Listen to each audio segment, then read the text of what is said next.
Hello everyone, welcome to Krishna study point. प्यारे बच्चों, coordinate geometry के पार्ट 5 में आज हम बात करेंगे। जो सेक्शन फार्मूला हमने पढ़ा है लास्ट वीडियो में, उससे आगे के कुछ क्वेश्चंस को सॉल्व करने का प्रयास करेंगे और साथ ही साथ में एक TAF पढ़ेंगे, यानी ट्राइंगल एरिया फार्मूला। ठीक है, उसको भी कोऑर्डिनेट ज्योमेट्री की हेल्प से हम कैसे किसी भी ट्राइंगल का एरिया फाइंड करेंगे, आज वो भी फाइंड करेंगे। तो क्लास 10th का कोऑर्डिनेट ज्योमेट्री का लगभग सिलेबस कंप्लीट हो जाएगा, जितना भी उसमें आता है इसी चैप्टर के साथ, फिर इसी वीडियो के साथ। फिर से अगली वीडियो में कुछ सारे क्वेश्चंस को समेकित रूप से कंपाइल करते हुए पूरे चैप्टर से कहीं से भी क्वेश्चन को उठाते हुए प्रैक्टिस क्वेश्चन भी लगाएंगे, और फिर उससे आगे की जो कोऑर्डिनेट की सीरीज़ जो रहेगी, यानी कि पार्ट 6 और 7 जो वीडियोज़ आएंगी वो फिर 11th क्लास के कोऑर्डिनेट ज्योमेट्री पर रहेंगी। तो जो 10th क्लास के बच्चे एडवांस हैं, जो अपना एडवांस देखना चाहते हैं, वो लोग वहाँ भी जुड़ सकते हैं, जो क्लास 11th की भी कोऑर्डिनेट ज्योमेट्री को देख सकते हैं। चलते हैं एक क्वेश्चन पर। प्यारे बच्चों, क्वेश्चन कुछ इस तरह से है। क्वेश्चन A और B दो कोऑर्डिनेट दे रखे हैं, A -4,3, B 2,8। इन दोनों पॉइंट को ज्वाइन करने वाले जो रेखाखंड है, लाइन है, उसको कोई P पॉइंट कट करता है। वो किस रेशियो में कट करता है, जबकि उसके कोऑर्डिनेट -m,6 हैं, तो m की भी वैल्यू क्या है ये आपको बतानी है। मान लिया है मैंने कि वो, अब यहाँ तो m तो है ही, तो मैंने कुछ और ले लेता हूँ। मान लीजिए x अनुपात y के अनुपात में कट करता है। ठीक है, वहाँ हम m1 अनुपात m2 लेते थे, लेकिन फिलहाल के लिए क्या ले लिया है, x रेशियो y के रेशियो में कट करता है, ये ले लिया है। और m की भी वैल्यू फाइंड करनी है और x रेशियो y की भी वैल्यू फाइंड करनी है। जो भी कोई न्यू दर्शक देख रहे हैं, वो कृपया करके चैनल को सब्सक्राइब कर लें, बेल आइकन ज़रूर दबा लें, और साथ ही साथ प्लेलिस्ट में जा करके पहले वाली वीडियोज़ को देख लें, तभी आपके ये समझ में वीडियोज़ आ सकते हैं। ऐसे स्टूडेंट्स जो हमसे जुड़े हुए हैं, वो निश्चित रूप से जानते हैं कि हम यहाँ केवल और केवल स्टडी के लिए हैं, और केवल और केवल स्टडी के लिए हैं। चलिए, P यानी कि m,6 इक्वल्स टू कैसे लिखा जाएगा, एक है x1, एक है y1, एक है x2, एक है y2। ये m1 और m2 के फॉर्मेट में हो गया। अगर आपको प्रॉब्लम हो रही है तो बेटा m1 और m2 ही ले लीजिए, नो प्रॉब्लम। m1 और m2 कोई प्रॉब्लम नहीं। क्या फॉर्मूला आपने पढ़ा है, m1 x2 यानी 2 प्लस m2 x1 माइनस का 4। प्यारे बच्चों, कभी भी यदि क्वेश्चन में ये नहीं कहा गया हो कि ये अंतः विभाजित कर रहे हैं या बाह्य विभाजित कर रहे हैं, तो आप हमेशा अंतः विभाजित मानेंगे। Comma m1 into y2 8 plus m2 into 3 upon m1 plus m2। Coordinate आपको गिवन थे, मैंने 6 वाला ले लिया जो गिवन था, यानी y वाला। 8m1 plus 3m2 upon m1 plus m2 multiply करेंगे। 6m1 plus 6m2 is equal to 8m1 plus 3m2। गधों को गधों के पास, घोड़ों को घोड़ों के पास, m1 को m1 के पास, m2 को m2 के पास। तो 6m2 में से 3m2 इधर माइनस होंगे और 8m1 में से 6m1 इधर माइनस होंगे। इधर बचेंगे 3m2 और इधर बचेंगे 2m1। हमको तो चाहिए m1 अपॉन m2 की वैल्यू, तो m1 अपॉन m2 की वैल्यू हो जाएगी बेटा 3/2। m2 तो इसके नीचे चला गया, 2 जो है वो इसके नीचे आ गया, तो m1 अपॉन m2 की वैल्यू आ गई 3/2। इसका मतलब जो पॉइंट P है वो इस रेखाखंड AB को 3:2 के रेशियो में कट कर रहा है। अब फाइंड करना है हमको m की भी वैल्यू। चलिए m की वैल्यू फाइंड करते हैं। m1 की जगह पर क्या लगा देंगे 3 और m2 की जगह पर लगा देंगे 2, तो माइनस का m इक्वल्स टू m1 की जगह पर लगना 3 इंटू 2 प्लस m2 की जगह पर लगना 2 इंटू माइनस का 4 अपॉन 3 प्लस 2। सॉल्व करेंगे तो 6 3 2 या 6 माइनस 8 अपॉन 5 माइनस का m equals to 6 minus 8 I think so minus के 2 अपॉन 5। माइनस से माइनस कैंसिल हो गया, तो m equals to 2/5। That is the right answer of this question. तो आपने m की वैल्यू भी फाइंड कर ली है और m1 रेशियो m2 की वैल्यू फाइंड भी कर ली है। देखते हैं एक और क्वेश्चन। नेक्स्ट क्वेश्चन आपको स्क्रीन पर दिख रहा है। मैं थोड़ा शॉर्टकट लिख लेता हूं बच्चों, आप लोग क्वेश्चन को देख सकते हैं, रीड कर सकते हैं। a -2,2, b 2,-4, 2 पॉइंट आपको दे रखे हैं और कोई पॉइंट p इस तरह से फाइंड करना है कि AP की जो वैल्यू है वो 3/7 है AB के, यानी ये A है, ये B है, यहाँ कोई P पॉइंट है, उस P के हमें कोऑर्डिनेट फाइंड कर रहे हैं, जबकि AP जो है वो 3/7 ऑफ AB है, 3/7 भाग है AB के, यानी कि इस पूरे AB का 3/7 भाग है ये। यानी अगर मैं ये मान लूँ कि ये पूरी की पूरी AB 7 सेंटीमीटर की है, तो जो AP है वो कितने सेंटीमीटर की हो गई, वो हो गई 3 सेंटीमीटर की। अगर AB की जगह पर मैं 7 लगा दूंगा तो 7 से 7 कट गया, AP की वैल्यू हो गई 3 सेंटीमीटर की। यानी कि ये पूरी अगर 7 सेंटीमीटर की है तो ये हो गई 3 सेंटीमीटर की। तो बच्चों अपने आप बता पाओगे कि ये कितने की हो गई होगी, 4 सेंटीमीटर की। यही इस सवाल का एक्चुअली में लॉजिक था, यही इस सवाल का लॉजिक था कि जब AP 3/7 AB है तो PB वो 4/7 AB बचा होगा, और इसका मतलब जो P पॉइंट है वो 3:4 के रेशियो में कट कर रहा होगा लाइन को। अब आपके पास M1:M2 की वैल्यू आ गई है, X1 आपके पास है, Y1 आपके पास है, X2 आपके पास है और Y2 आपके पास है गिवन। सीधे सीधे आंसर लगा दीजिए।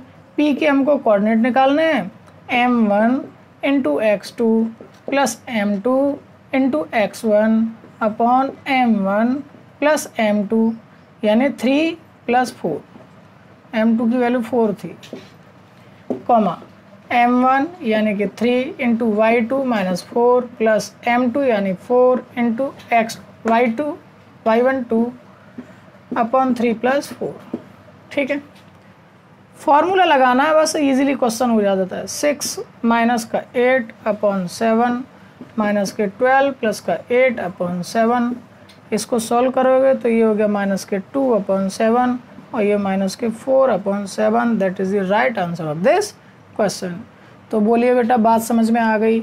यहाँ तक अब आपको इजीली क्वेश्चन समझ में आ गया होगा। अच्छा, एक बात और बतानी थी बच्चों, यदि आप लोगों को कोई भी परेशानी है, कोई सवाल में कोई कहीं दिक्कत आई है, कोई ऐसा सवाल है जो आपको समझ में नहीं आ रहा है, तो हम हर संडे एक संडे वार्ता सीरीज़ लाइव स्ट्रीम लेकर के आ रहे हैं। मैं जहाँ भी होऊंगा, जैसे भी समय मिल पाएगा, लाइव स्ट्रीम में हम हाजिर होंगे, और उसका भी टाइम टेबल हम कोशिश करेंगे सुबह मॉर्निंग में रखें। इससे कि क्या है कि इंटरनेट अच्छा रहता है। तो आप लोग अपने ऐसे ऐसे क्वेश्चंस या आपकी जो भी क्वेरीज़ हैं उनको आप लिख लीजिए, लिख करके और संडे तक के लिए उसको तैयार कर लीजिए। थोड़ी सी जगह भी छोड़ दीजिएगा, जिससे कि जब हम उसका आंसर आपको बताएं तो आप उसको लिख पाएँ। ओके, चलते हैं नेक्स्ट क्वेश्चन पर। नेक्स्ट क्वेश्चन बेटा बहुत इंपॉर्टेंट क्वेश्चन है, कई बार पेपर में पूछा जाता है। त्रिभुज की जो भुजाएं हैं, साइड्स ऑफ ट्राइंगल, उसके मिड पॉइंट्स आपको गिवन हैं और फिर आपको वर्टेक्स के कोऑर्डिनेट यानी शीर्ष के निर्देशांक फाइंड करने हैं। एक बार समझ लीजिए कि क्वेश्चन कहा क्या है। क्वेश्चन में ABC आपके पास कोई ट्राइंगल है, ठीक है। इन ट्राइंगल की अगर मैं मिड पॉइंट की बात करूं साइड्स की, तो मान लीजिए ये D है, ये E है और ये F है, बिल्कुल मिड पॉइंट है ये, ठीक है। ये मिड पॉइंट्स आपको दे रखे हैं 3, -2, -3, 1 और 4, -3। अब आपसे कहा जा रहा है कि आप A, B और C के निर्देशांक निकालिए, इनको आपको बताना है, ठीक है। तो दो तरीके हैं, एक तो ये तरीका है कि x1 y1 x2 y2 इस तरह से इन दोनों को मान लें, और मिड पॉइंट है तो 1:1 के रूप में आप काम करेंगे। तो ये थोड़ा सा लेंदी प्रोसेस हो जाता है और कई बार इससे आंसर पूरी तरह से निकल के भी नहीं आ पाता है, ठीक है। तो वो रेशियो में निकल करके आंसर आते हैं, तो वहाँ आप फिर फंस जाते हैं, क्योंकि x1 और x2 रेशियो में आएंगे, y1 और y2 रेशियो में आएंगे। इससे बजाय मैं आपको सलाह दूंगा कि आप इनको इस तरह से पहले मान लीजिए कि ये x1, ये y1, ये x2, ये y2 और ये x3, ये y3, ठीक है। तो अगर मैं 4, -3 की बात करूं बेटा, तो आप कैसे लिख पाएंगे? ये मिड पॉइंट है इन दो पॉइंट का, तो इसका मतलब ये हो गया कि x1 + x2/2 और y1 + y2/2 की वैल्यू ये है। इसका मतलब ये हो गया कि x1 + x2/2 की वैल्यू हो गई 4। या यूँ कह सकते हैं कि x1 प्लस x2 की वैल्यू हो गई 4 2 जा 8, इक्वेशन नंबर फर्स्ट। ऐसे ही बेटा y1 प्लस y2 की वैल्यू आ जाएगी माइनस के 6, इक्वेशन नंबर सेकंड। 2 से मल्टीप्लाई हो जाएगा ना इधर वाले का, ठीक है। ऐसे ही मैं अब d से बात कर रहा हूँ बेटा, ठीक है। ये तो पॉइंट हो गया था f के अकॉर्डिंग, अब मैं बात करूँगा d के अकॉर्डिंग और सीधे इक्वेशन लिख रहा हूँ बेटा क्या आएंगे। अब कौन कौन आएंगे, x2 और x3 आएंगे।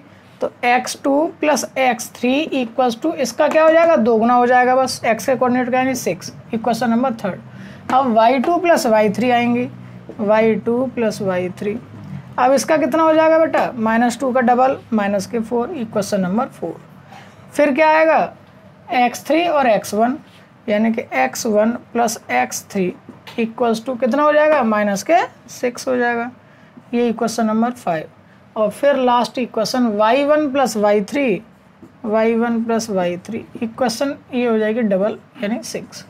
अब आपके पास 6 समीकरण हैं और x1 x2 x3 y1 y2 y3 6 ही वेरिएबल हैं, उन सबको सॉल्व करके वैल्यू फाइंड करनी है।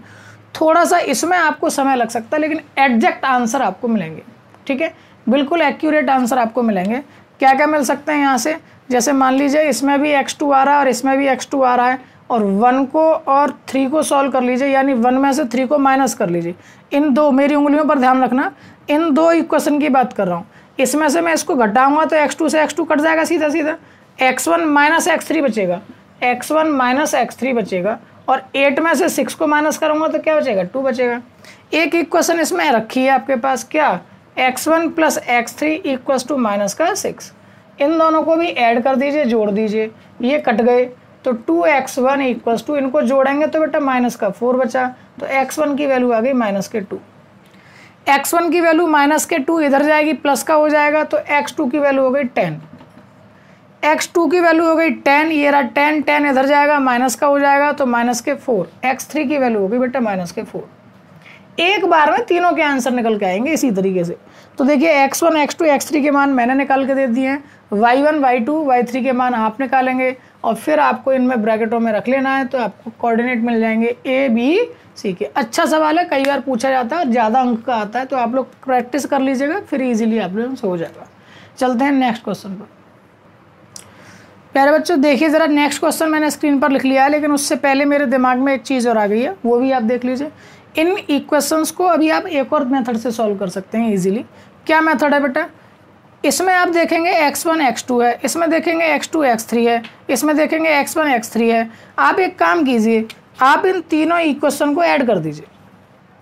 तीनों इक्वेशनों को जब आप ऐड करेंगे तो ये 2 तो x1 हो गए होंगे, 2x2 हो गए होंगे और 2x3 हो गए होंगे, और इधर के चीज़ों को अगर ऐड करेंगे तो 8 और 6 और ये -6 से तो कटिएगा, 8 बचा 8, यानी x1 plus x2 plus x3 की वैल्यू आ गई बेटा 4। ऐसे ही y1 plus y2 plus y3 की वैल्यू आ जाएगी, ठीक है। अब देखिए यहाँ से सारी वैल्यूज चाहे जब निकाल लीजिए, x1 और x2 हैं, x1 और x2 की वैल्यू जो है वो कितनी है, 8 है, यानी इसकी वैल्यू कितनी हो गई 8। अगर यहाँ मैं 8 लगाऊंगा तो इधर जाके क्या होगा, माइनस होगा, तो x3 की वैल्यू सीधा सीधा आपको पता चल रही है कितनी है, माइनस का 4, ठीक है। ऐसे ही मैं नहीं कर रहा अभी x3 के लिए बात, मेरे पास x2 और x3 की वैल्यू है 6, यानी इसकी वैल्यू है x2 और x3 की वैल्यू है 6, तो x1 की वैल्यू निकल के आएगी, ये है 6, इधर जाके माइनस होगा तो 4 में से 6 जाएगा तो माइनस का 2 आ जाएगा, ये भी आंसर, ठीक है। x1 की वैल्यू आ गई। ऐसे ही x1 और x3 की वैल्यू है -6, यानी ये और ये पोर्शन है -6, x2 की वैल्यू निकालनी है, ये -6 है, इधर जाकर के प्लस हो जाएगा 10, ये आ गई वैल्यू। तो कहीं से भी निकाल लीजिए, कैसे भी निकाल लीजिए, बहुत आसान तरीका भी मैंने आपको बता दिया है इक्वेशन को सोल्व करने का। नेक्स्ट क्वेश्चन ये था, कोई 2 पॉइंट है बेटा A और B, A के कोऑर्डिनेट गिवन है आपको -6, 10, B के कोऑर्डिनेट गिवन है आपको 3, -8, कोई तीसरा पॉइंट है C और वो C पॉइंट -4, 6 है। तो बताना है कि ये जो C पॉइंट है ये A B से जोड़ने वाली लाइन को किस रेशियो में कट करता है। मैंने मान लिया m1 रेशियो m2 के रेशियो में कट करता है, तो मुझे m1 रेशियो m2 की वैल्यू निकालनी है। तो बिंदु बराबर क्या आ जाएगा बेटा, m1 x2 plus m2 x1 upon m1 plus m2, comma m1 into y2 minus के 8 plus m2 into 10 upon m1 plus m2। अब देखो बेटा एक बात ध्यान रखना, अब इस क्वेश्चन को हम बहुत जल्दी भी कर सकते हैं, तो बहुत जल्दी, लेकिन हमको ये पूरा काम करना पड़ रहा है क्योंकि हम क्लास का पढ़ रहे हैं, कंपटीशन नहीं पढ़ रहे हैं, क्लास का पढ़ रहे हैं। अब एक बात बताइए, आप चाहो तो -4 को इसके बराबर रख के सॉल्व कीजिए या 6 को इसके बराबर सॉल्व करिए, m1 रेशियो m2 दोनों ही जगह से बराबर आएंगे। तो हमने ये वाला लिखने में क्यों समय खर्च किया, हमें एक से ही निकाल सकते थे, या ये वाला माइनस का है तो मैं इसको ले सकता था सीधा सीधा, ठीक है। तो जिससे चाहो वैसे आप कर सकते हैं ईजिली, ठीक है। तो -4 इक्वल्स टू 3m1 माइनस के 6m2 upon m1 plus m2, ठीक है। मैंने केवल x कोऑर्डिनेट लिया है, क्या लिया, x कोऑर्डिनेट, मल्टीप्लाई करिए, -4m1 माइनस के 4m2 बराबर 3m1 माइनस के 6m2। अब गधों को गधों के पास और घोड़ों को घोड़ों के पास, तो मैं m2 को इधर ले आ रहा हूँ बेटा, प्लस का हो जाएगा, 6m2 में से 4m2 माइनस होंगे और 3m1 में इधर जा कर के प्लस हो जाएंगे 4m1, तो ये बचेंगे बेटा 2m2 और ये हो जाएंगे 7m1। तो m1 अपॉन m2 की जो वैल्यू आएगी वो आएगी 2/7। इसका मतलब 2:7 के अनुपात में बिंदु C जो कि -4,6 है, A और B रेखा को ज्वाइन करने वाले रेखाखंड को 2:7 के अनुपात में कट करेगा, ठीक है। तो आई थिंक ये अब आपको सवाल समझ में आ गए हैं। एक क्वेश्चन और लेते हैं और फिर TAF पढ़ेंगे, triangle area formula. Next question बेटा आपके स्क्रीन पर है, बहुत अच्छा क्वेश्चन है। एक सर्किल गिवन है, उस सर्किल के सेंटर के कोऑर्डिनेट आपको दे रखे हैं, वृत्त के केंद्र के निर्देशांक 2,-3 हैं, AB वृत्त का कोई व्यास है। तो ऑब्वियसली बात है कि जो वृत्त का व्यास होता है, जो डायमीटर होता है, वो हमेशा सेंटर से होकर जाता है। उस व्यास के एक सिरे के निर्देशांक B के कोऑर्डिनेट आपको दे रखे हैं 1,4, एक दूसरे सिरे के निर्देशांक यानी A के कोऑर्डिनेट आपको फाइंड करना है। मैंने मान लिए हैं कि वो कोऑर्डिनेट हैं x1 y1। अब ये जो पॉइंट है O, ये इस रेखा AB को किस अनुपात में विभाजित कर रहा होगा बेटा, ये भी रेडियस है और ये भी रेडियस है, यानी बराबर बराबर, यानी समद्विभाजित कर रहा होगा, यानी बाइसेक्ट कर रहा होगा, यानी 1:1 के रेशियो में कट कर रहा होगा। लगा दीजिए बेटा वैल्यू को, तो 2,-3 इक्वल्स टू क्या क्या आएगा बेटा, 1 × x2 plus 1 × x1 upon m1 plus m2, ठीक है। या यूँ कह सकता हूँ कि ये मिड पॉइंट है, मध्य बिंदु है, तो वही क्रम हो रहा है बस, x1 plus x1 plus x2 upon 2, ठीक है। वही चीज़ तो निकल के आ रही है, 1 × 4 प्लस 1 × y1 अपॉन 1 + 1। तो 2,-3 इक्वल्स टू क्या आएगा बेटा, यहाँ से 1 + x1 अपॉन 2 और कॉमा यहाँ से आएगा बेटा 4 + y1 अपॉन 2, ठीक है। देखिए यहाँ से आ गया x1 + x2 upon 2, y1 + y2 upon 2, ये मिड पॉइंट के लिए आ गए। कंपेयर कर लीजिए, तो 2 = 1 + x1 अपॉन 2 को मल्टीप्लाई करेंगे, 2 का इधर मल्टीप्लाई 4 और 1 माइनस हो जाएगा, तो x1 की वैल्यू आ गई बेटा 3। ऐसे ही -3 = 4 + y1 अपॉन 2 करेंगे, माइनस का 6 हो गया, 4 भी माइनस का हो जाएगा, तो y1 की वैल्यू आ गई -10, ठीक है। तो यही आपके पास कोऑर्डिनेट आ गए हैं, क्या क्या आ गए हैं, 3, -10। तो ये आपने सेक्शन फार्मूला के अंतर्गत जितने टाइप के क्वेश्चंस थे वो सब कर लिए हैं। 2-1 क्वेश्चन आपको नए वो वाले मिलेंगे जिसमें आपको प्रूफ करना है कि रेक्टेंगल है कि आपका क्वाड्रिलेटरल है कि स्क्वायर है, वो सब पहले भी करा दिए, कोई नई बात नहीं है उसमें, उन क्वेश्चंस को आप करके देख सकते हैं, नो प्रॉब्लम। सबसे अच्छी बात यह है कि आप अपनी थिंकिंग स्किल्स को बढ़ाइए कि हाँ इस चीज़ का यूज़ कहाँ और कम कर सकते हैं, किस टाइप के क्वेश्चन पूछा गया है। फर्स्ट ऑफ ऑल सबसे इम्पॉर्टेंट यही है कि कोऑर्डिनेट ज्योमेट्री के क्वेश्चन को, प्रॉब्लम को पढ़ने के बाद उस क्वेश्चन या प्रॉब्लम में क्या गिवन है और क्या फाइंड करना है ये आपको पता होना चाहिए। ये पता करना अगर आपको आ गया तो फिर अब आप इजीली इसको कर सकते हैं, और इसको करने का एक ही मात्र तरीका है, ज़्यादा से ज़्यादा क्वेश्चन प्रैक्टिस आप करें, ठीक है। चलिए चलते हैं आज TAF के। अब चलिए ट्राइंगल के एरिया की बात करते हैं बेटा। अभी तक हमने एक किसी ट्राइंगल में इस तरह से एक हाइट हुआ करती थी, ये बेस होता था, ठीक है। तो हम उसका एरिया जो फाइंड करते थे, एरिया = ½ × बेस × हाइट, इस तरह से फाइंड करते थे, है ना। अब हम क्या करेंगे, हमारे पास क्या है, हमारे पास 3 नई चीज़ें हैं। क्या? इसके वर्टेक्सेस हैं, उसके फॉर्मूले कोऑर्डिनेट हैं हमारे पास, x1 y1, x2 y2 और x3 y3। अब इससे बनने वाला एरिया हम कैसे फाइंड करेंगे, तो area equal to half, formula इस प्रकार से है, modulus x1 y2 minus y3 plus x2 y3 y1 minus y2 plus x3, sorry गलत लिख दिया, x1 y2 minus y3 plus x2 y3 minus y1। इस तरह से चलते हैं बेटा, एक क्रम से। आप कभी भूल भी जाएं तो इसका ऑर्डर बता देता हूँ मैं, 1 फिर 2 फिर 3, इस तरह से चलते रहते हैं। तो 2 आ गया, अब 2 के बाद में कौन आएगा, 3 और 1, x2 y3 minus y1 plus x3 y1 minus y2, ये आपका खत्म। ठीक है, समझ में आ गया होगा आपको। ये फॉर्मूला है ए इजकल यानी area equal to half of, ये मॉडुलस का साइन है बेटा। मॉडुलस का मतलब इस सब को करने के बाद अगर कोई संख्या नेगेटिव भी आई तो वो आपको कैसी लेनी है, वो संख्या आपको पॉजिटिव लेनी है। तो x1 y2 minus y3 plus x2 y3 minus y1 plus x3 y1 minus y2।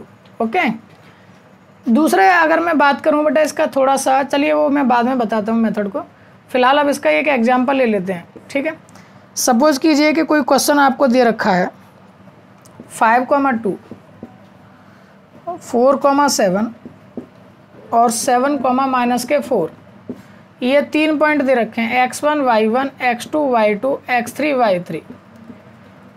इसके बनने वाले जो ट्राइंगल है उस ट्राइंगल का एरिया आपको फाइंड करना है। तो बेटा एरिया इक्वल्स टू कैसे आएगा बेटा, हाफ ऑफ, ठीक है, मैं डायरेक्ट लिखूंगा। ठीक है, x1 का मतलब 5, y2 minus y3 7 minus minus plus हो जाएगा बेटा 4 प्लस x2 की वैल्यू कितनी है 4। अब y3 माइनस y1, तो y3 ये रखा माइनस का 4 माइनस y1 2 प्लस x3 कौन है 7। अब y1 माइनस y2 देखिए ज़रा क्या आएगा, y1 माइनस y2 2 माइनस 7। ठीक है, करिए बेटा इसको भी सॉल्व। 7 और 4 हो गए 11 5 जा 55, माइनस 4 माइनस 2 माइनस के 6, तो माइनस 6 4 जा 2 माइनस के 7 माइनस के 5 माइनस के 35।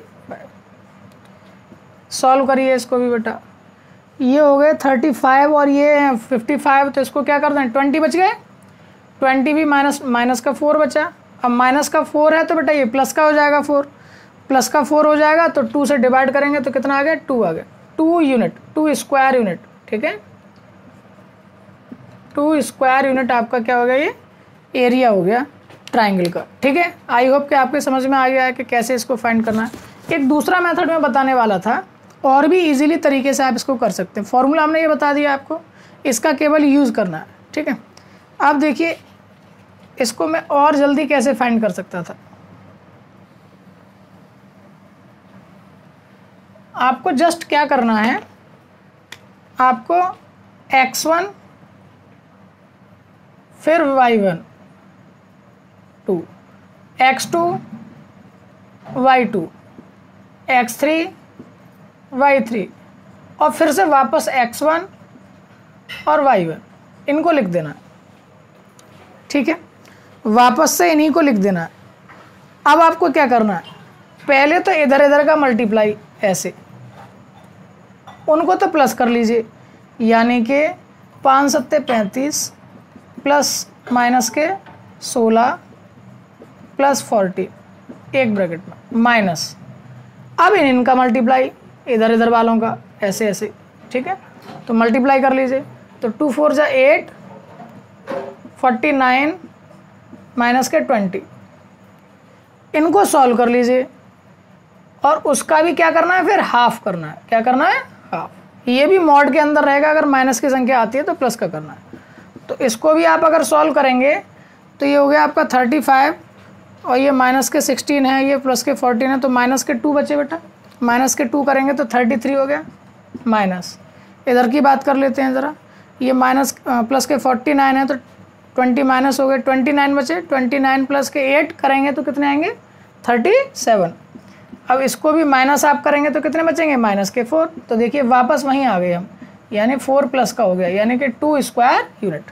ये थोड़ा सा फास्ट हो जाता है, जल्दी हो जाता है कुछ नहीं बेटा, यही वाला है। इसी वाले फॉर्मूले को तो और तरीके से लिख दिया गया है थोड़ा फास्ट करने के लिए, तो ये थोड़ा कम्पिटिटिव मेथड हो जाता है। ठीक है, तो एकमात्र फॉर्मूला ये है, आपको यूज़ करना है। अब इसमें दो एक बातें हैं, उसको याद कर लीजिए, समझ लीजिए कैसे भी। अगर वो ये कहता है कि इन 3 बिंदुओं को कोलिनियर प्रूफ करना है, क्या करना है कोलिनियर, यानी संरेख प्रूफ करना है, एक रेखा में है। तो संरेख है बेटा, तो साफ बात है कि इनसे कोई भी ट्रायंगल नहीं बनेगा। कोई 3 पॉइंट मान लीजिए एक रेखा में है, तो क्या उनसे कोई ट्रायंगल बनेगा, कभी नहीं बनेगा। और जब ट्रायंगल ही नहीं बनेगा तो क्या उसका एरिया निकल के आएगा, नहीं आएगा। तो हम कैसे इनको प्रूफ करेंगे संरेख है, हम ट्रायंगल का एरिया ही निकालेंगे, और ट्रायंगल का एरिया कितना आ जाएगा 0 आ जाएगा। तो जैसे ही ट्रायंगल का एरिया 0 आ गया, तुरंत हम कह देंगे कि दीज पॉइंट्स आर कोलिनियर। ये जो दिए गए बिंदु हैं ये कैसे हैं, ये संरेख हैं। ठीक है, तो 3 प्रकार के क्वेश्चन आपको इस चैप्टर में देखने को मिलेंगे इस एक्सरसाइज में। क्या क्या, पहला तो आपको तीनों कोऑर्डिनेट दे रखे हैं, तीनों वर्टेक्स के कोऑर्डिनेट दे रखे हैं, एरिया फाइंड करना है तो आप इजीली एरिया फाइंड कर लेंगे। दूसरा, आपसे प्रूफ करने के लिए कहा जाए कि प्रूफ कीजिए कि कोलिनियर है, या चेकआउट कीजिए कि कोलिनियर है या नहीं। तो आप एरिया निकालेंगे, अगर 0 आ गया तो ऑब्वियसली बात है कि वो कोलिनियर है, और 0 नहीं आया तो कोलिनियर नहीं है, ट्रायंगल बन रहा है। और तीसरा फॉर्मूला जो होता है वो होता है ट्रायंगल का एरिया गिवन होता है, और किसी एक जगह पर वो क्या कर दिया कि a कह दिया या k कह दिया, है ना, और ट्रायंगल का एरिया 27 है, तो इस k की वैल्यू बताइए।